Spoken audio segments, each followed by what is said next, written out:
Hey, this is Chuck, and you are listening to Fans with Bands, the podcast where we talk to the fans and the bands they dig about life, music, and whatever the hell else we want to talk about. Today on Fans with Bands, we are talking to Theandric. Check it out. Oh, see, I always and I talk about it now all the time because I'm like, oh, recording a process. It sounds so welcoming. So official. Yeah. Hey, this is gotta be professional. No smiling. That's right. Yeah, and it's metal. Metal time. We're talking now. about metal too.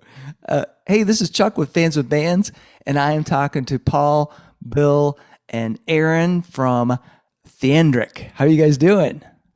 We're doing great. Awesome. Yeah, good. Thanks for having us on. Thanks. Yeah. And we have Ryan, Jeffrey, and Mary as fans. How are you guys doing? Doing good. Glad to hear one of my favorite bands growing up with. Just kidding. Good to hear from some local bands, though. It's a lot of great local music that doesn't always get the spotlight that they should. Yeah, for sure. That is for sure. And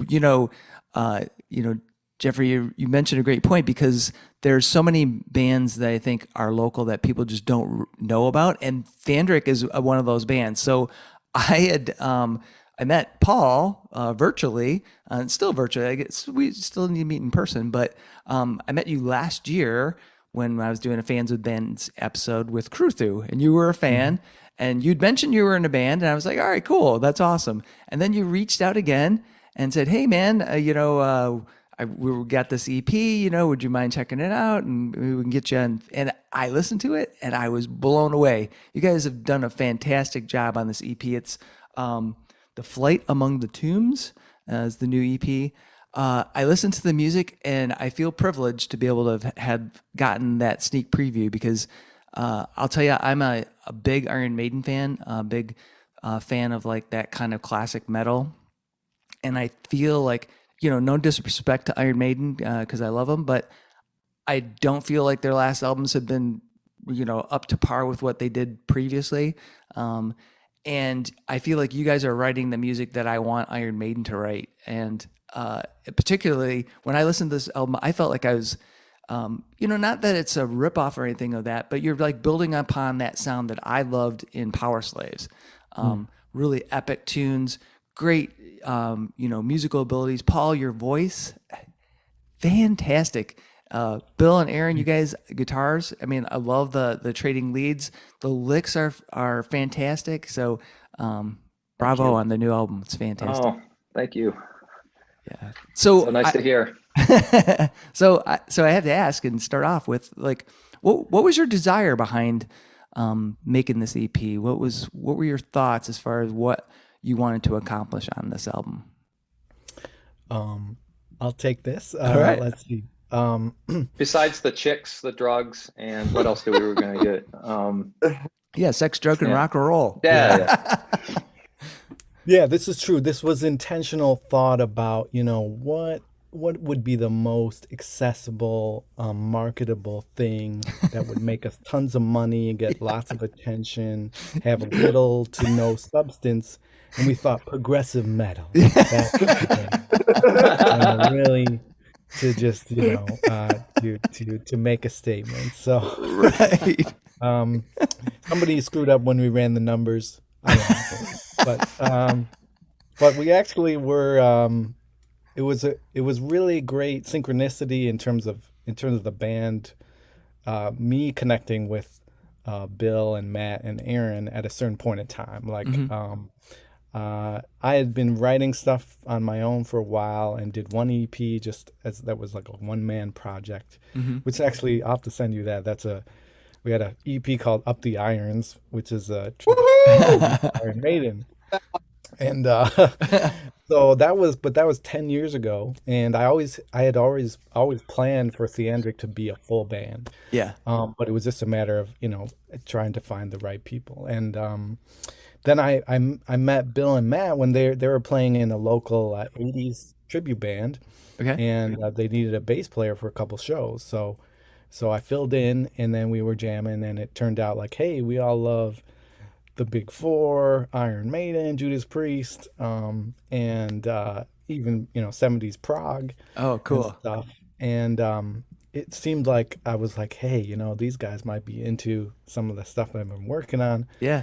And then fortunately at the same time I happened to go on to Craigslist for Detroit musicians. And if you know Craigslist for musicians, it's 50-50. Like you can meet lifelong friends and you Right. can meet some sociopaths. So fortunately, Aaron was not in the sociopath category, and he was also a huge Maiden fan, and so we Awesome. got together in a room and just started bashing out, in fact, some Iron Maiden tunes. Nice. But quickly after that, we were like, okay, what do we got? Let's start working through some of these tunes. Awesome. Yeah. Uh, I think you guys have done great. So Aaron and Bill, what was your desire? What was your impetus when you were working on the album with Paul? Aaron, you want to take that? Well, as in just how we approached it and Yeah. that kind of thing. Yeah, right on. So, well, I love how Paul writes his music, and when you brought the material to Aaron and I and the guys, it was really cool. I think you nailed it on the head, Chuck. I'm a big fan of a lot of that genre as well. Mm-hmm. So it just struck me like obviously a good chord, and it felt good for me with my musical, like the way I write my solos and the way I write music and things like that. So it was a good fit, and most importantly, our chemistry is great. We got really good chemistry in the band, and we're all friends. We laugh but we're always laughing at rehearsals and stuff like that. So That's cool. it's just a good vibe, Yeah. there's all that drama or the stuff you hear about, bands always wanting to yell at each other and getting upset and all that stuff. Like, it's a really good vibe in the project. So it made writing the music and a lot of fun. Cool. Obviously during the pandemic and things, we had some downtime. So like a lot of artists, we were able to, devote some time and more than maybe we could have, maybe with other things in our lives. And, it turned out pretty good. I don't know if that answers your question, but Yeah. For me as a guitar player and that kind of genre and the way Paul writes his songs and whatnot, I love it, obviously. And, he's a good guy, and I think it works really well. I mean, we've been working on new material now too, and it sounds like every artist, we're very excited about the EP and getting that out there, but we're excited to play some of the newer stuff. We've been playing a few songs that aren't on the EP. Awesome. That's been getting really good response. In the same genre as, like that kind of classic new wave of British heavy metal, or, maybe a little bit more thrash. Yeah. That type of thing, and been getting really good responses from people. So it's really encouraging to us. We're doing what we do because we love it, and then if people happen to dig it, that's even cooler too. Yeah. I love Paul. He'll get on the mic. We'll play in front of like 50 people over at like, at Parks and Labor or somewhere, and be like, we're gonna play you 30 minutes of songs you've never heard before. And it's really heartwarming when you finish a song and everyone's like into it and clapping and want to hear more. So it makes it feel really nice that the songs we love so much and cherish, put our heart and soul into, you give that energy out to other people and they give it back to you. And it's a nice feeling. So yeah. Awesome. And Aaron, how about you? Yeah, I I echo Bill, and in the sense that it's been really fun getting to connect with other music fans, metal fans. The camaraderie is great, making good music. We started out playing covers and stuff like that, and it's like, what else can we sink our teeth into? What can we make? Right. And for me with the EP, it was like making music that I want to hear. Things that maybe other bands are kind of doing, like you mentioned. This is like the Maiden you maybe want to hear. Yeah. That's kind of the same. I got the same kind of feeling. It's stuff that I want to hear that I'm not quite hearing, and it's great to play. It's so much fun. Awesome. Yeah. Well, part of the design of Fans with Bands is not just have me interview the band; it's to have fans interact and ask some questions. So I'll kind of open it up to Ryan or Jeffrey, and we have Nina's joined and Mary's. Does anybody have any questions for these guys? I'd love to jump in if I could. Yeah, go for it. Question. Love the shirt. Love the shirt. Yeah, hell yeah.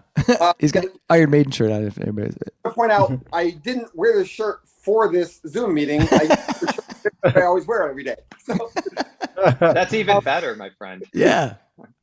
Clearly, your latest EP is clearly Christian inspired. Would you guys consider yourselves to be a Christian band, or would you consider yourselves to be a heavy metal band who just happens to draw some inspiration from Christianity?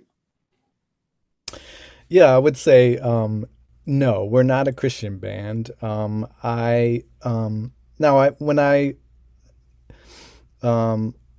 It's undeniable really that when I write songs that lyrically that a lot of my Catholic background and faith it just organically comes out.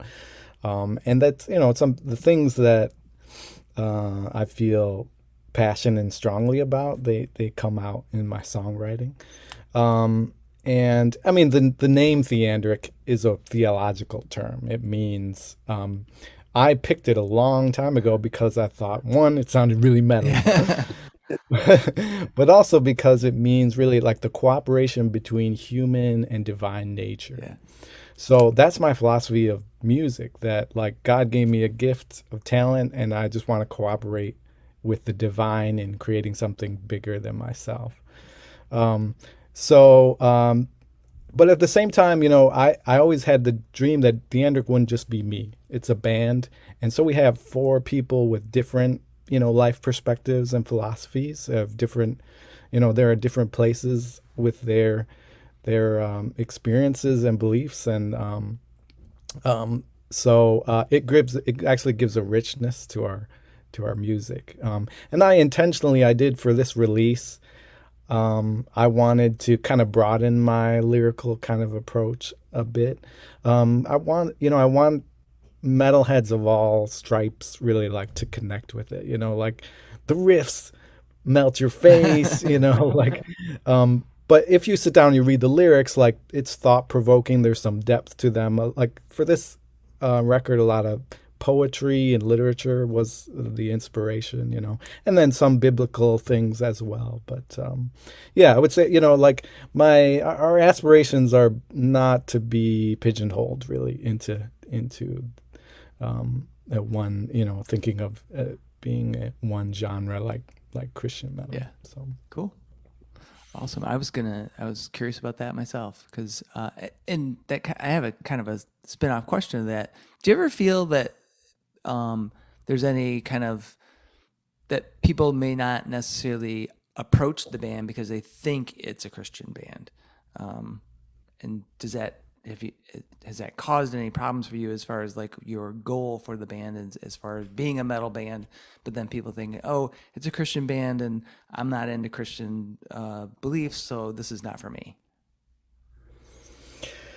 Well, I mean, my hope is that like we're trying to launch this EP to present Theandric what it is now. Yeah. And like hope people it would just, like listen to the music and like connect with it. And I mean, it is the case. I did a record that was all acoustic, that was under the Theandric name, that was definitely through and through, kind of Christian lyrical stuff. Yeah. But it was acoustic and it really doesn't match kind of what Theandric is about now. And so I withdrew that song, that album from iTunes and Amazon and everything. But I mean, I still love it and feel proud about it. But again, like I think Theandric is something bigger than just me, and there's so much lyrically to sing about and think about that's what I'm thinking. I'd like people to connect with. It may be the case that maybe some people hear that and be like, oh, I know they have some songs or some themes in there that I'd be unfortunate if they decide to dismiss it based on that. Yeah, well, I mean, I would kind of refute anybody that does think that, because having listened to this and read the lyrics, I don't feel that it's in my experience, because I mean, I listened to some Christian metal, and there can be kind of a, I get where they're coming from as far as like embracing their faith and being very, proponents of their faith, but I don't feel that here. I feel like this is metal where there's stories that, I mean, because let's face it, the Bible has some really awesome stories that can be told that aren't necessarily about Christianity. There's just some, there's history in there. There's all kinds of stuff. Lots of great material, but I don't feel like the EP does that at all. But I know that was part of the background that had been like early on, and like as you mentioned, in the process for song. So I would say that this is just awesome, epic, metal. And if you dig the Christian aspect, then it's great. If you don't, then it's not going to hurt you. Yeah. And you could think of it this way, like there's no real shortage of heavy metal songs that deal with Satan and the occult. So, like there's plenty of resources for you. Exactly. If that's what you want. Right. It's just not really our thing. Yeah. There's a whole catalog of Venom and Deicide. Just feel free. Deicide. Haven't heard that in a while. Yeah, like this isn't, it's Was not it the preachy at all. Demon, the Keiko Diamond or something like that? Yeah. Like I said, just kind of like, I mean, what's great about heavy metal to me is that it's real, and we talk about heavy stuff, right? Yeah. It's about war, it's about death, it's about illness, it's about apocalypse, about evil. Like that's real life. Yeah. That's what we're living. So heavy metal, I've always loved that we speak to those things and try to grapple with them. Yeah. And not just live like everything's perfect and Right. butterflies and moonbeams. and dancing unicorns. All right. So Ryan or Nina, Mary or Geoff, do you guys got any other questions? This is a simple question. I don't know if you're interested. I have a friend who's in a band, but a question for you is if any of you record the music in tablature or staff notations, or if it's improvised during the recording process. Because I've heard from other bands, some improvise such that there are some variations in the way the song is played between from show to show, and others record a good portion of the music in tabs or staff notation. Cool. Well, I could say when I'm writing a song, I'm usually recording rough ideas just on my computer, and over time I start to refine them until I get to what, like, okay, I want to each time play it this way. It did help sometimes in the studio that I do actually use some scoring software, so there is some tab and some written out music. Also for the keyboard stuff, which is sort of like our secret weapon of Theandric. Some of that, I confess it's hard to play, like the organ that begins the EP. It's hard to play fast. So yeah, I think we're pretty meticulous in that when we play a song, like it's going to be the same each time. We kind of like, this is how it goes.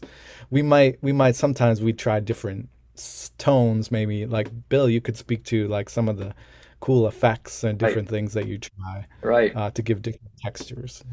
Yeah, absolutely. Yeah, I know for me, I use GarageBand pretty heavily. So Paul will send over a pretty flushed out idea, and it'll encompass all the instruments, including a drum machine with ideas that he has for rhythms and to set the vibe.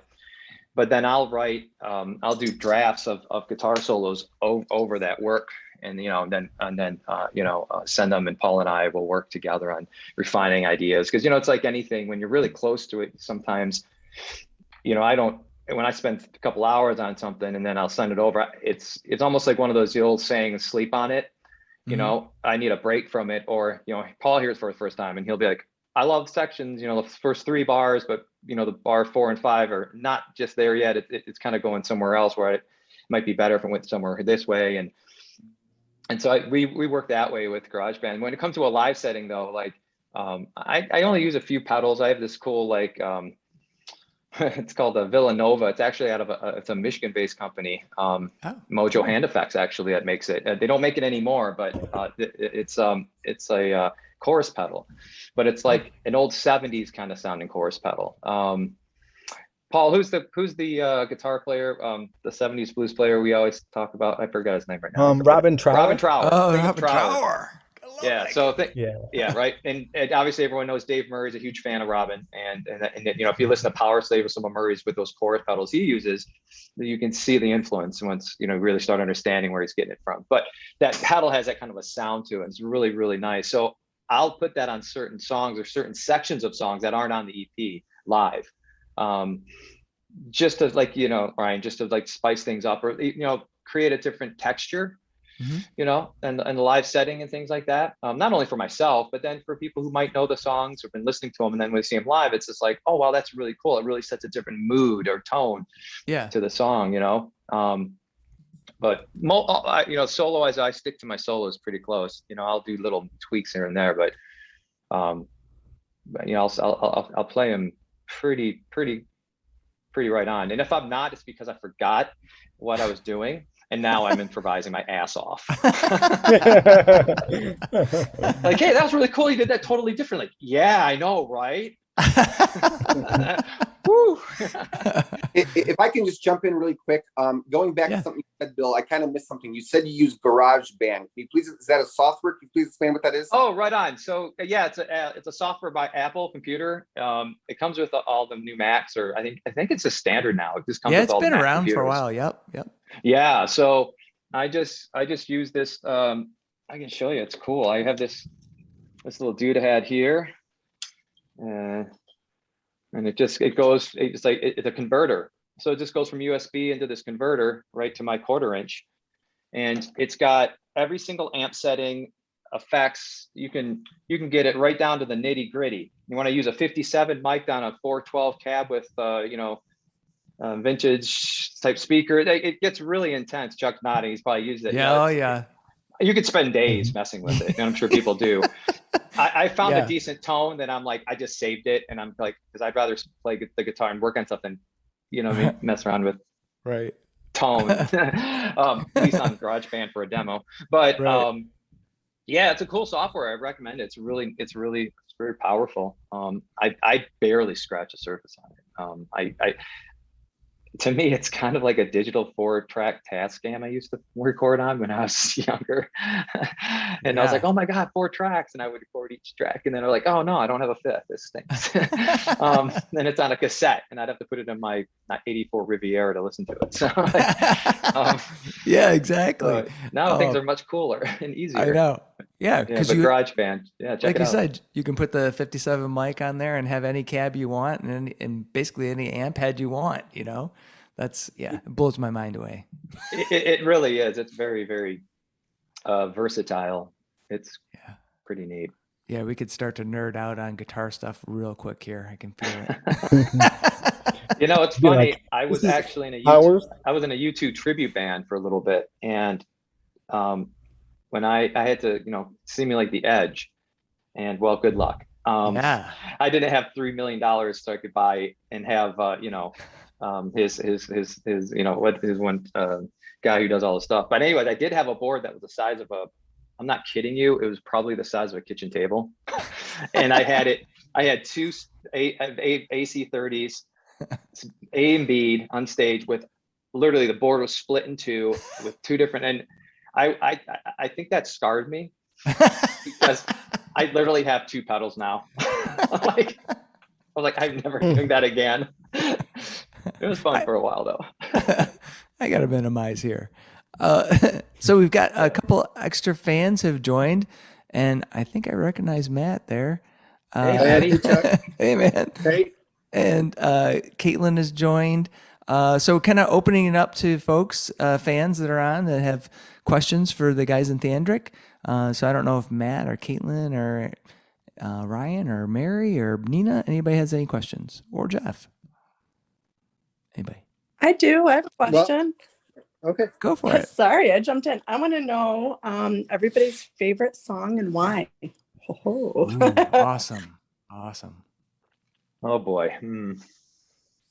Now, is that the favorite song of Let's think about anybody, this. or the favorite Theandric song Oh, that they've got favorite on the Theandric EP? song. All right. Favorite song that here you we guys go. play. Oh, that's a lot easier because I was just going through my Rush collection in my head for a second. Like, oh boy, that's a tough one. Well, Paul, you want to go first? Let's see. Let's see. Well, I did. Actually, Aaron and I were chatting about this once, and in terms of, like, we were distinguishing, like, what do you, in terms of like what we like to play live and then listening to is Oh, some yeah, sort of yeah. different, I think. And for the couple live shows we were able to do this year, we open up with the title track, "Flight Among the Tombs," and it's killer. Yeah, I It's love that awesome tune. because like the organ starts, and like every time wherever we were playing, if it was a little place, big place, we haven't done Little Caesars Arena yet, but like the organ starts and there's a total like vibe already. Like the energy in the room changes. And people are like, Oh. "Ooh, what's going on? What's going on?" And then like we kick into the heavy riff, and it's awesome. It's just like it really, like the title of the track really gets the vibe of like we're about to go on this flight and Yeah. it's going to be an adventure. So that's a lot of fun to play and to sing.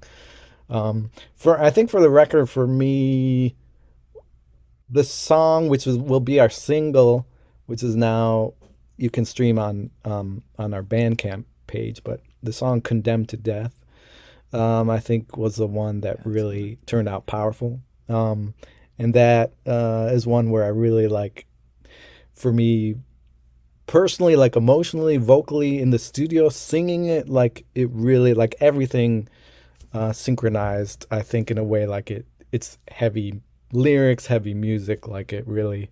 I've found that people have heard the EP, like that's the one that they say that one really, they connected with, and that stood out to them. Cool. Aaron, how about you? Mine changes all the time. That's why me and Paul are talking about it. Probably my favorite to play live right now is Battle of Sharamir. Oh yeah, that's It's fun. That's a great fun tune. It's just got these cool like dual guitar parts, like kind of a cool straightforward riff that's got little hooks in the middle of it, and it comes across really fun live.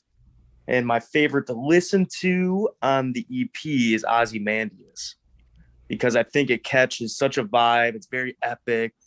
It's the longest song. It kind of capstones what you've been building up to for, 3 songs prior. So for me, that's my favorite to listen to, but Battle right now, favorite to play. Awesome. And Cool. And Bill, how about you? Yeah, with Aaron, it's a tough one to pick. Live, I really do like "Flight Among the Tombs." I take the first solo, and I just love ripping into that with a wah pedal.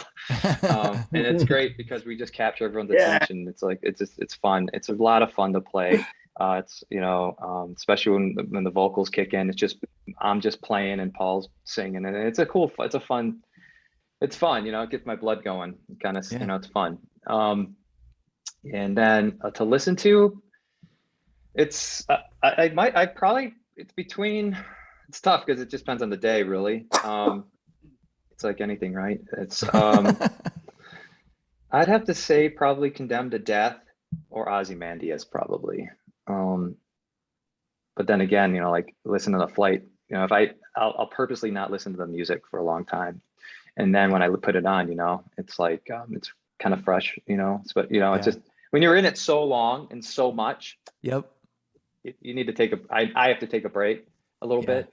So when I revisit it, I might hear things or listen to it differently. So, but I think "Condemned to Death" is probably the one that I think really is pretty powerful.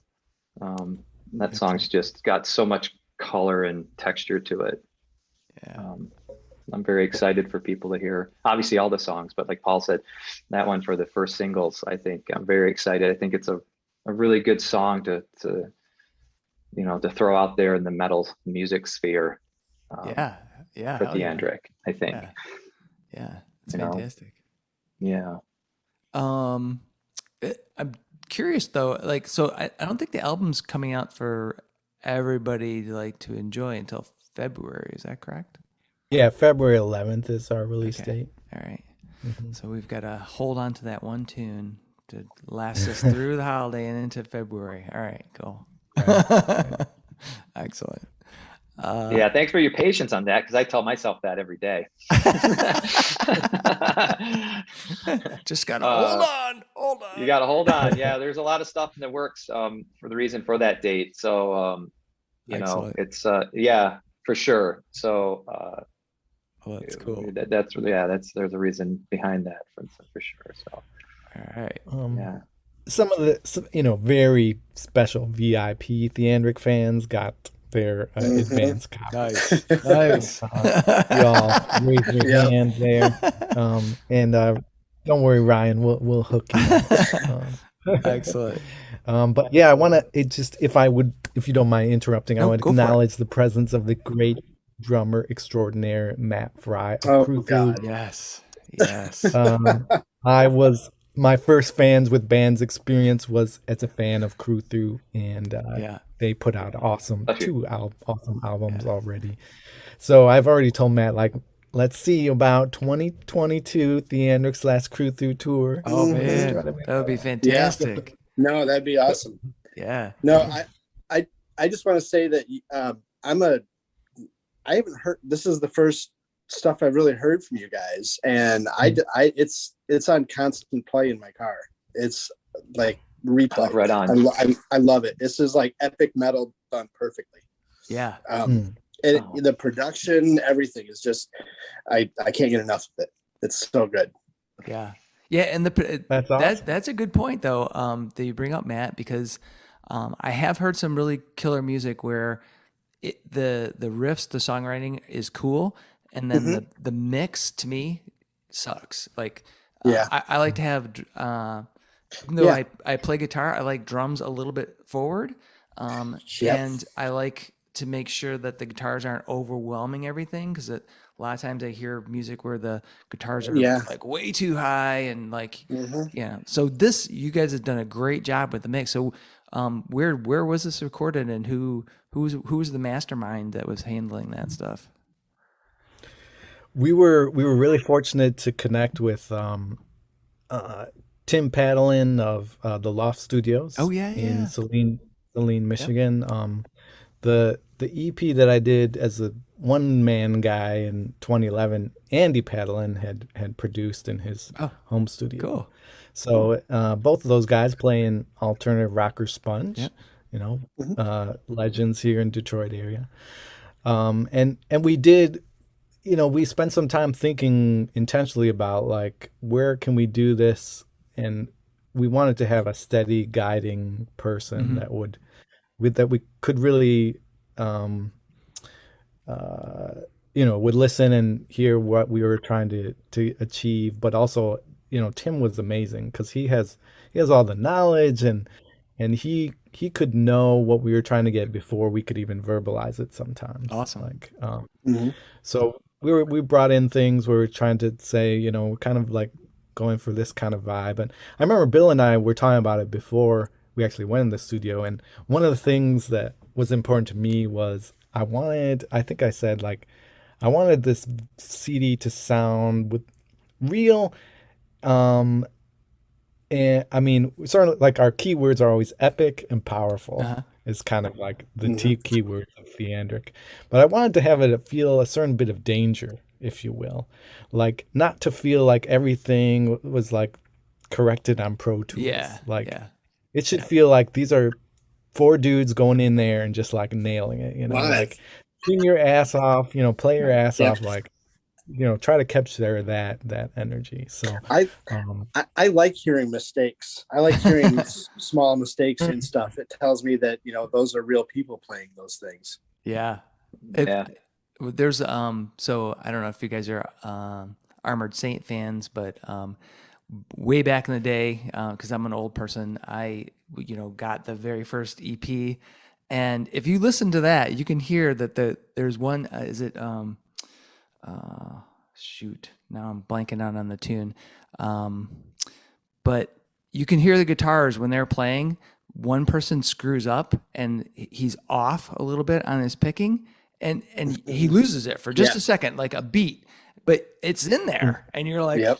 oh, yep, he just Mhm. totally fucked that up. You know, he's like, but they keep going, you know, and they just rolled with it, and it sounds awesome. I love it, you know, because I'm like, you know, I don't play perfectly, and look at you, you this Armored Saint, so Yeah. Yeah, Metallica's they did Garage Days Revisited, you know, they did Merciful Fate and, you know, all the covers. yeah, And I think it was I think it was Motorhead, Overkill, I think was you hear some mess ups on the guitar. Yeah. Yeah. Yeah, I think that was the one, I think. And then the other famous one is John Bonham's drum, squeaky bass kick drum. You can hear it squeaking. I can't remember what song it is, but you hear it clear as a bell. It's like, you know, and the Zeppelin track is great. So I'm with, and so we recorded the you know, the songs. We recorded them live.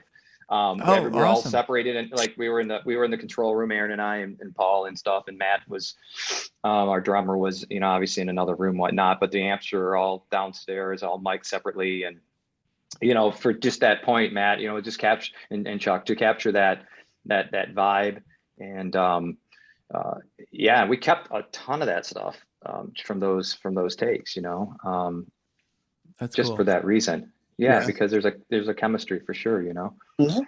So, It's Yeah. it's Definitely. tempting. It's tempting to go back and fix things, but you know, sometimes it's nice to just leave it.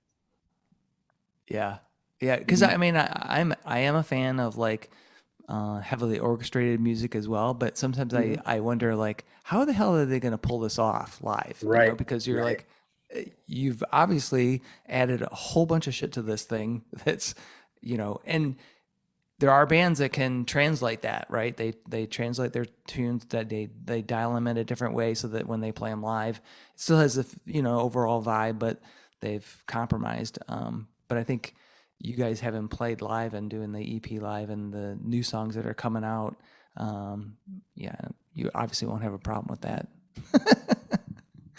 Yeah, we found what we worked out was that, and Matt, our drummer, is really experienced, and we created I mean, we have keyboard tracks that, you know, it's not like we can play the songs without them, and they're powerful and great, but it is really like for our music that has these different layers and orchestration, it really does add a lot to the vibe. And part of it is practical, like it's like, does anyone know where John Lord's ghost is? Like, it'd be nice if he could play with us, but he's not available.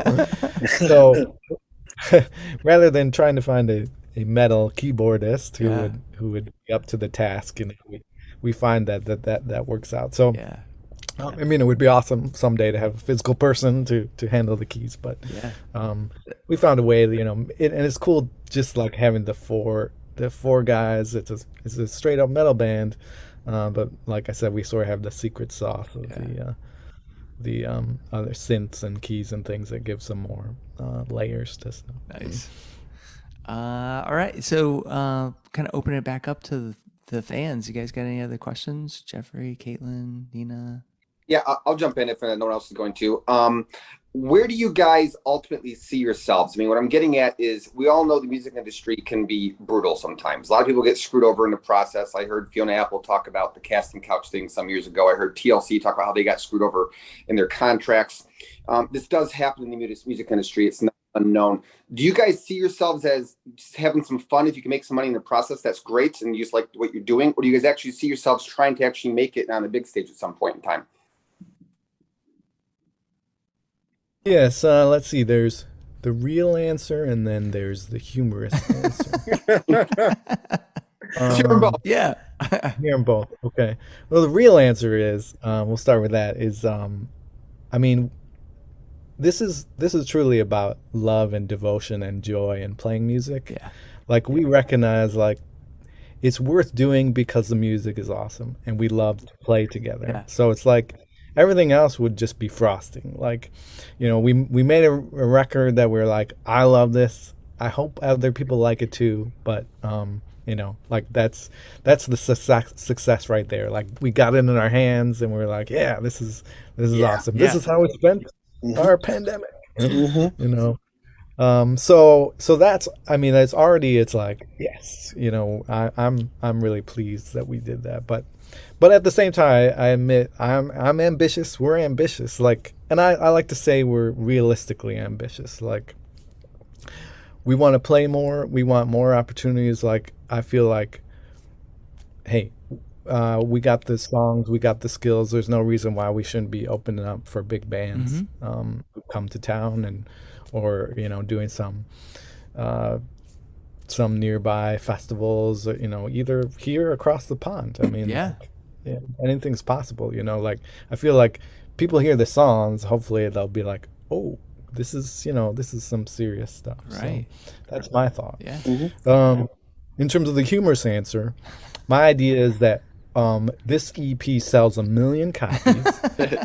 I start to lose myself in sex and drugs and rock and roll, and ultimately I have to go into rehab and just in a nightmare. My wife and kids leave me, but then I come out of rehab. I'm reformed. I start an acoustic project that doesn't sell anything, so I rejoin Theandric, and then we put out a full-length album, and it's amazing. So And your wife and kinda- kids come back. exactly. Yeah. Yes, That sounds like a really good behind the music. Yeah, right. Do they still do that? exactly. Yeah. Awesome. Yeah, I'm with Paul. I think if I could just, there were several musicians and artists on this call tonight, and ultimately it's just doing what you love. You do what you love. You don't think about anything else. And it's like the lyrics of Limelight with Neil. He nails it. Focus on what you do and what you love. And like Paul said, if other things come of it, that's amazing. That's great. But ultimately, we want to keep writing music, and we love what we do. And if people want to love, they love it too. Want to come out and see us, whatnot. That's exciting. That's really great. But it's about writing great songs, and the challenge of doing that, and that's the passion of it. That's the heart of it, and that's where it's at. I think Paul. I just wanted to say that as well. It's every guy in the band. That's what we're really doing it for. Is ultimately we just love music. That's cool. We're like, yeah, right, and that's why we want to do it. So Awesome. But of course, it'd be great to open up for somebody. We had an opportunity a couple months ago to open up for Immortal Guardians and Paladin, and a very, very great band, very talented bands, and it was really fun. It was great, and that's what again, you're just like us, just you guys, just doing the things you do and writing the music you do, and having the opportunities. If it opens up some doors for us to get out there and play those songs for other people who might not have heard it, or even other bands that come through town, like Paul said, that's awesome. That's a great experience, and we'll see where it takes us. Yeah. But I think we're open to it. So just take a follow-up question on that is: do you guys have any upcoming shows? Well, I'd like to say yes, but the answer is no. It wouldn't be a band with a little bit of drama, but not really drama so much as now our OG drummer Matt Voss, very talented. So you hear his great playing on the record. He's much in demand for his drumming services, and so he doesn't have the ability to like commit number one to Theandric. So that's one hurdle, has just been trying to schedule around that. We actually have been actively trying to find another drummer, and we just need Matt to move down from Petoskey. Too bad. That's a hell of a commute. Yeah, it's a little bit much, and we don't make enough yet for his gas money. I'd do it in a minute though. That'd be awesome.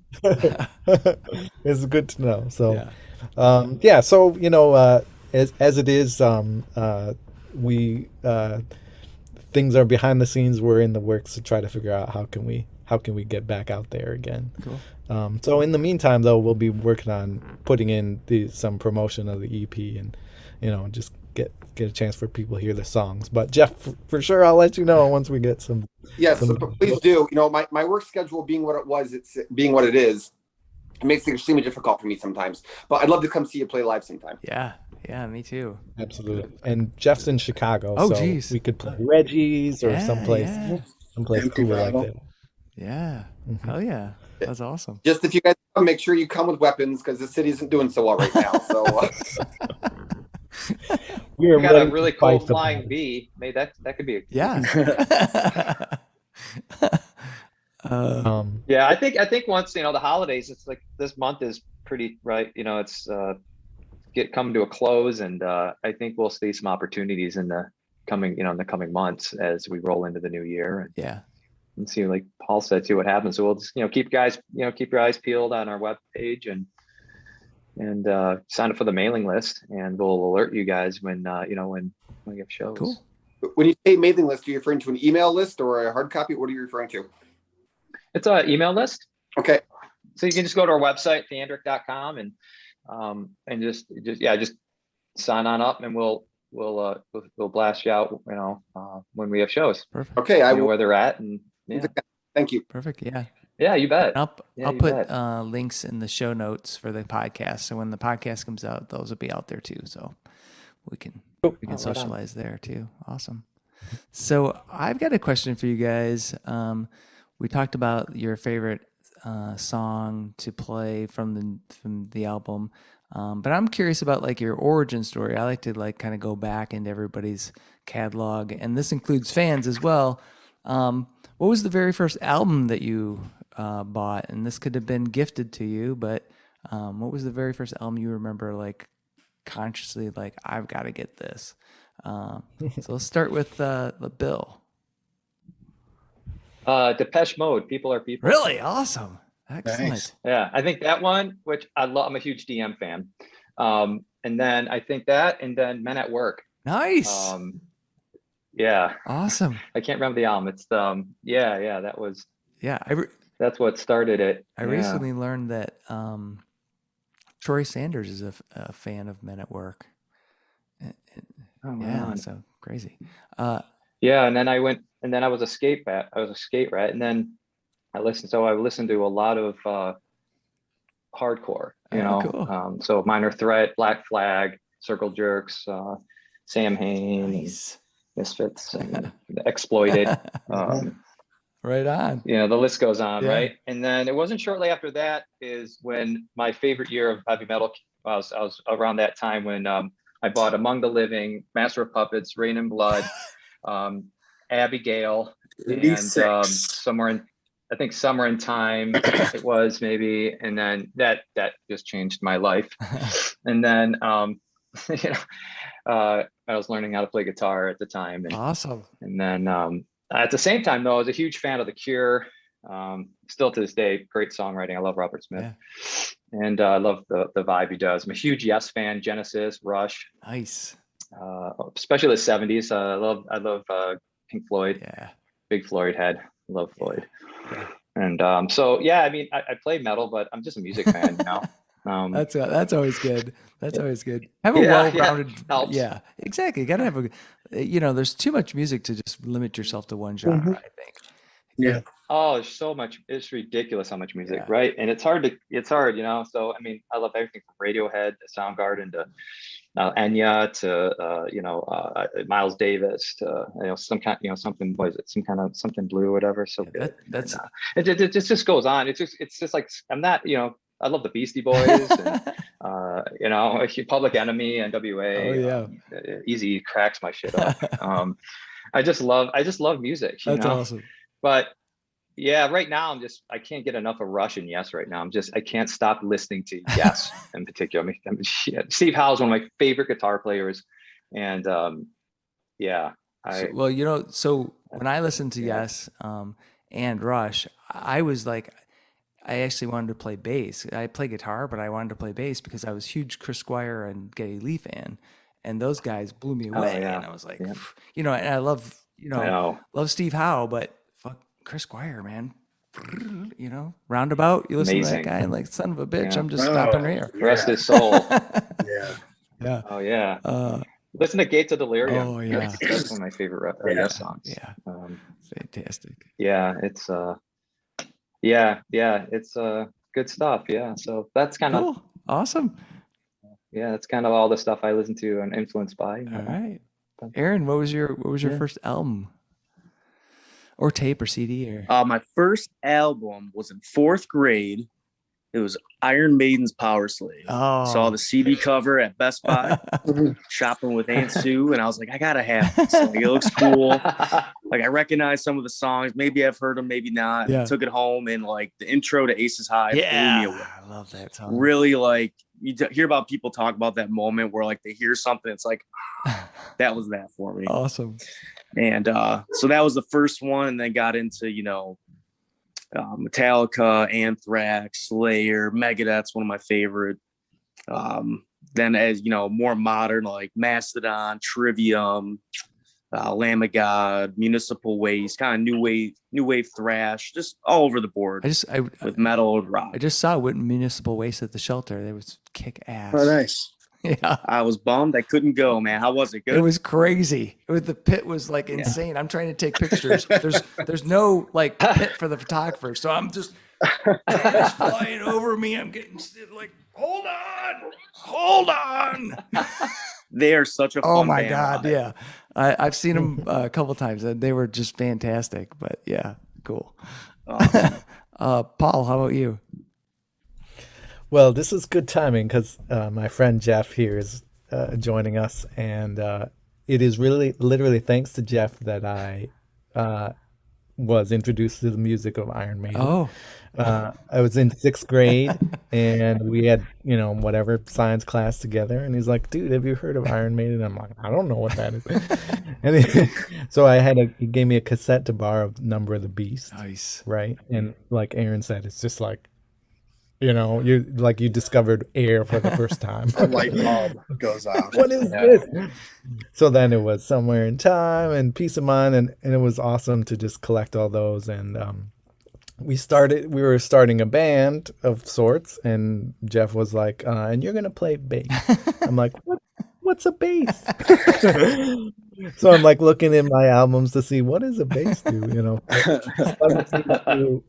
I begged my parents to let me get a bass and take lessons. Awesome. Yeah. So now, yeah. I don't remember that. Did I tell you you're going to play bass? I don't remember that. Yeah, basically, you were good at delegating. I just don't remember that. But it was divine providence because there's plenty of guitar players, but it's really hard to find a bass. It is. Good. So that was really is a skill that I acquired that really, I'm certainly Steve Harris is my all-time idol. I think as a songwriter, as a bass player. So yeah. Now the guilty pleasure and Geoff knows this too. Actually, the very first thing that I ever bought on tape at the mall at Tape World was The Final Countdown. All right. Nice. So when you're 11 years old and you hear that, you think that's the greatest thing ever. So I still unabashedly, I love the music of Europe. I'm not ashamed.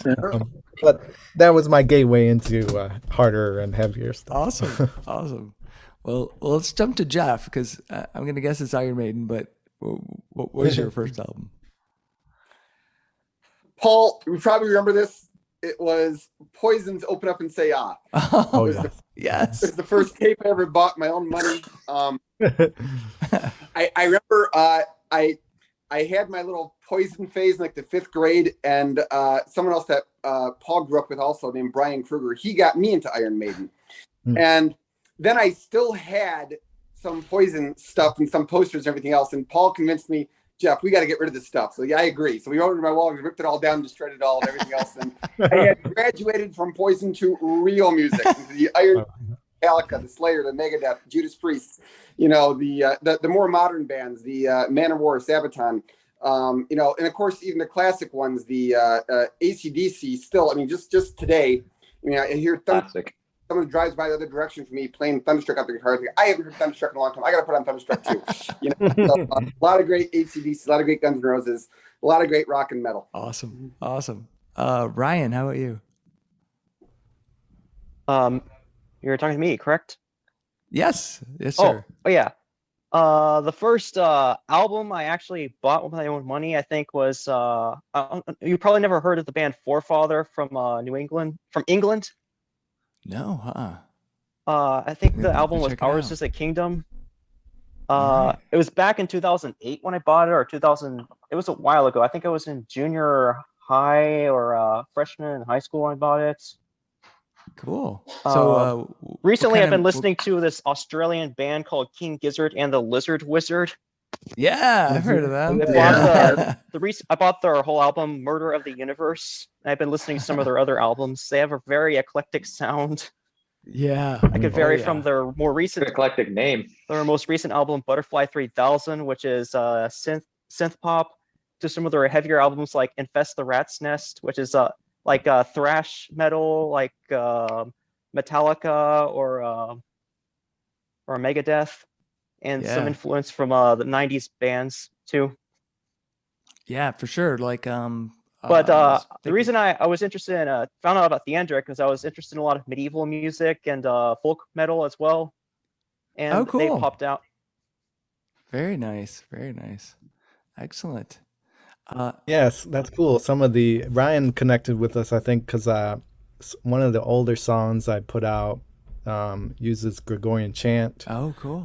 And it has some Latin lyrics, so it's just another, kind of tying into some of my background. But that we like to, you hear on the EP those different ways, like whether it's chant or Celtic music or Egyptian or whatever, like we like to play with all those different sounds. I remember listening to Amorphous, 10,000, was it 10,000 Lakes? Which is, folky, death metal. I was like, what is this? Black Winter's Day, and like, oh wow, this is super. Great album. Yeah. So Matt, I know we talked about this, but I can't remember. So what was your first album? Survivor, Eye of the Tiger. Oh, that's right. Yeah, nice. Now it's coming back to me. Myself back late 1981. I think I had just seen Rocky. I've just seen the movie. Yeah. And I bought that was the first thing I bought with my own money. And then the next thing, Rick Springfield, Working Class Dog. That's a great album, actually. Yep. And then I don't remember. Then it just was like, maybe it was Kiss. Maybe I just Survivor. Awesome. Fantastic. Nina, how about you? What was your first album? You guys, this isn't the audience for it. I'm thinking it's either Boys to Men, Jodeci, or Garth Brooks. Oh, excellent. So there's hope, right? There's hope for everybody. You can find your way to metal. Well, don't worry, Nina. Chuck will just edit that out later. Right. Well, no. What I was going to say is, like when Bill was talking about all the different genres, you don't have to just be about metal. I think it's good to have that mixing pot because it all kind of blends together, and you can put it into the heavy metal thing if you want to. But Absolutely. Well, and that's one of the jokes I love to hear. Condemned to Death is a favorite amongst the band, but I think it is a good gateway song. I think anybody, whether you love metal or you don't, it's got a good enough groove that anybody can love it. Fantastic. And see, there's doom metal in everybody, right? Mm-hmm. Well, doom metal in everybody. You just need Theandric to pull it out, huh? With Black Sabbath created all the riffs. We all know this, so we're all just building upon the masters. Yay. That's right. Yeah, absolutely. Right. Yeah. Mary, how about you? What was your first album? Oh, she's still there. She's probably like wrangling. Oh, she could be wrangling the kids. All right, we'll have to check in with Mary offline. Maybe Paul. I'm trying to. Maybe I can answer for her. Like, I think. Oh yeah, I remember. She said her very first album she got was what's that one? I'm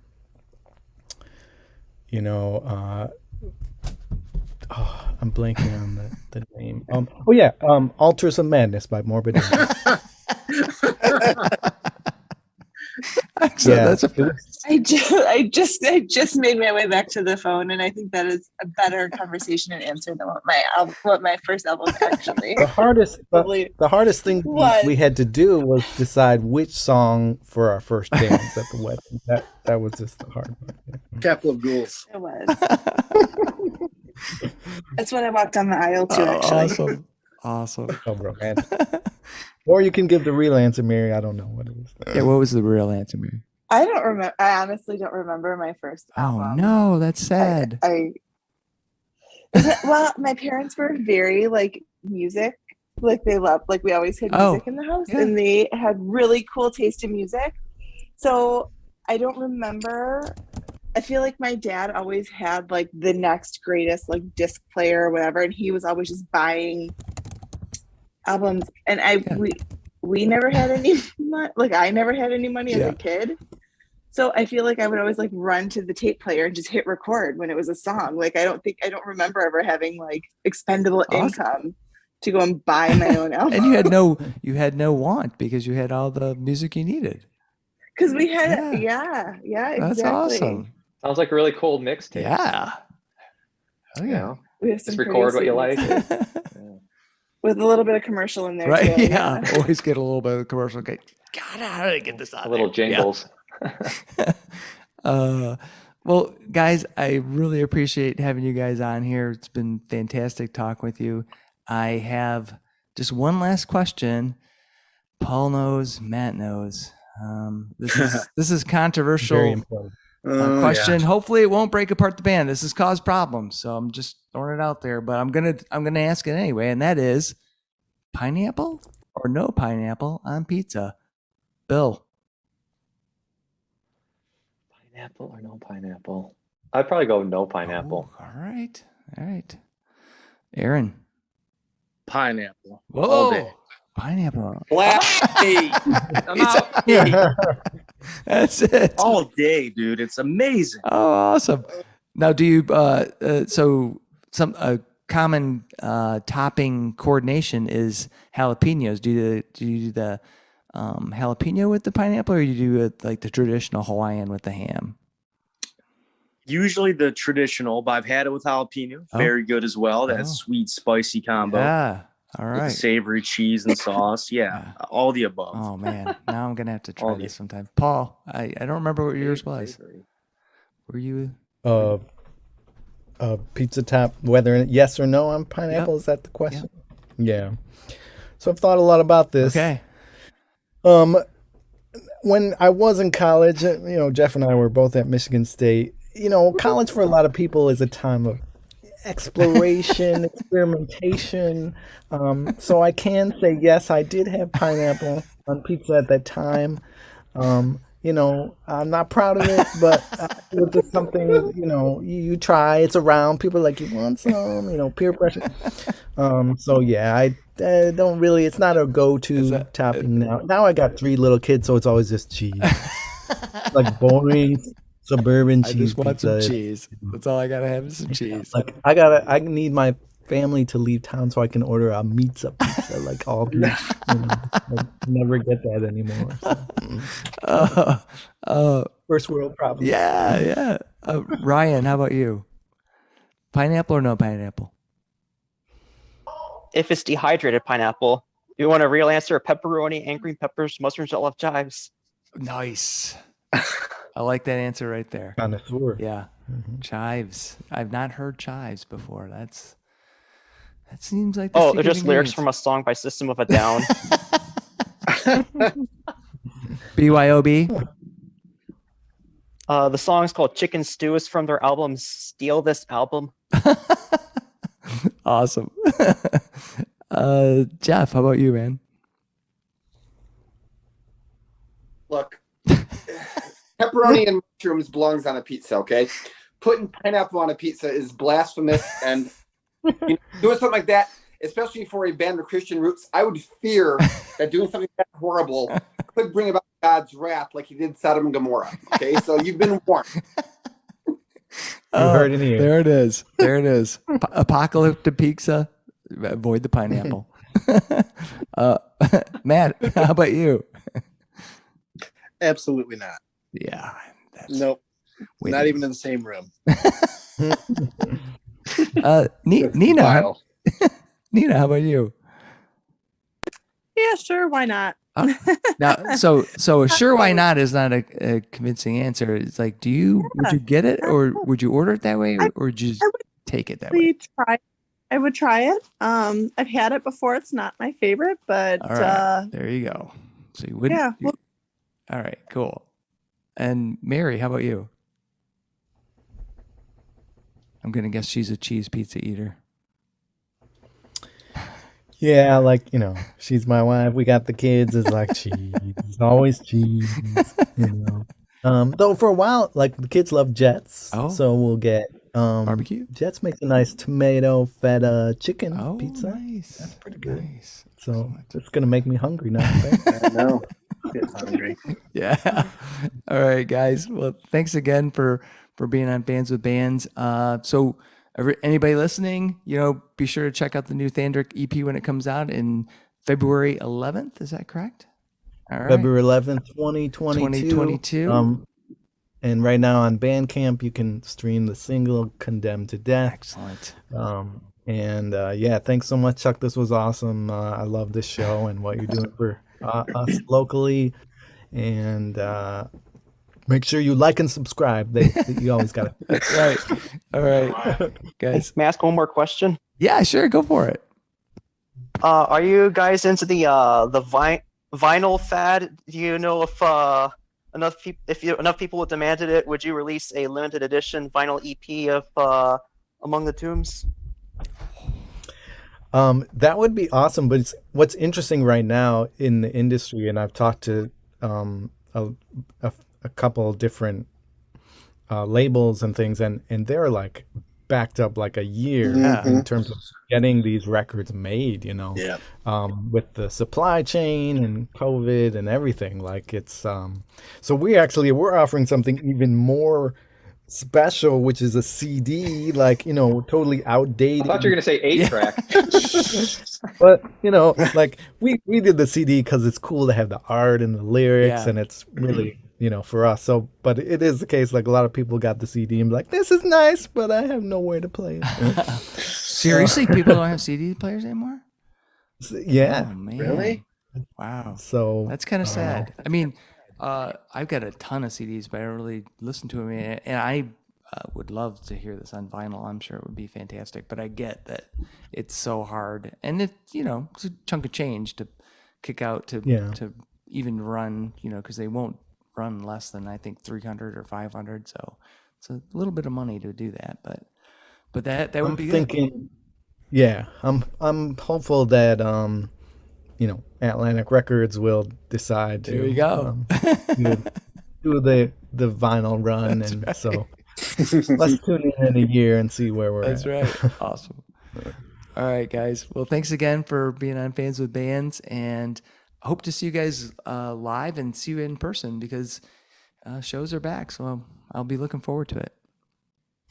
2020. Thanks, Chuck. Thanks for having All us. right. Yeah, thanks, Chuck. See you guys. Right, see you Yeah, it guys. was nice to meet All you. right. Cool. Nice to meet you guys. Thanks to Paul, Bill, Aaron, Ryan, Geoff, Mary, Nina, and Matt for joining me in this episode of Fans with Bands. Theandric's new album, Flight Among the Tombs, comes out in February of 2022. This band creates amazing power metal that harkens back to the greats such as Iron Maiden. Hell, I'll go a step further and say that Theandric is making the metal I wish Iron Maiden still made today.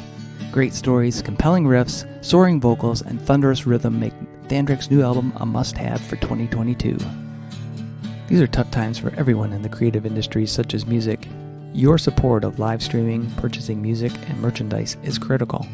If you can help out your local artists, please do. If you are in the Michigan area, consider following the Playing in the Detroit Area Tonight Facebook page. It is a place for fans and bands to support each other and share our combined love of music. Thank you all so much for listening. Be sure to hit subscribe on your favorite podcast service to get each and every episode of Fans with Bands. Spread the word by rating the show and leaving a comment. We want to hear what you think. You can keep in touch by following us on social media.